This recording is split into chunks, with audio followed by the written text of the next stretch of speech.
பச்சை பச்சையாய் ஆட்டுக்குட்டி ஒன்று காட்டில் மேய்ந்து கொண்டு இருந்தது. பசுமையான இலை கொடிகள் கண்ட இடங்களில் எல்லாம் தம் விருப்பம் போல் ஆசையுடன் மேய்ந்தது. சிறிது நேரத்தில் ஆட்டுக்குட்டிக்கு தண்ணீர் தாகம் எடுத்தது. சுற்றிலும் கிணறு இருந்தது, ஆனால் எங்கும் தண்ணீர் கிடைக்கவில்லை. தாகம் மிகவும் வாட்டி வதைத்தது.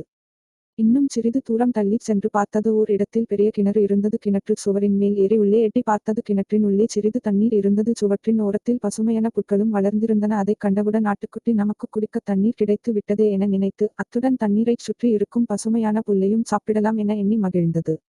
கிணற்றின் உள்ளே ஓரமாக படியும் இருந்தது. அதன் வழியே மெதுவாக கீழே இறங்கிவிட்டது.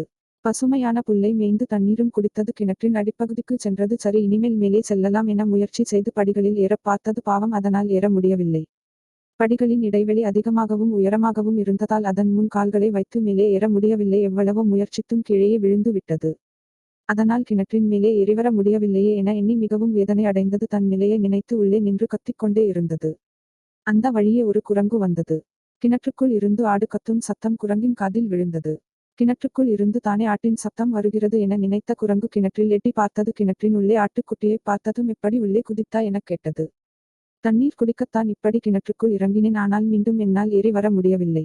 அதைக் கேட்ட குரங்கால் ஒன்றும் செய்ய முடியாத சூழ்நிலை. ஆட்டுக்குட்டியின் நிலை கண்டு பரிதாபப்பட்டது. ஆட்டுக்குட்டியே, எந்தக் காரியத்தை செய்யும் முன் யோசித்த பின் செய்ய வேண்டும்.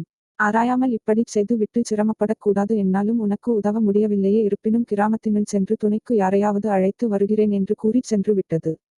கண்களுக்கு பார்த்ததும் அழகாக தோன்றுகின்ற எல்லாத்தையும் உடனே ஆசைப்பட்டுவிடக் கூடாது. அதைப்பற்றி நன்கு தெரிந்து கொண்டு தான் செயல்படணும், சரியா?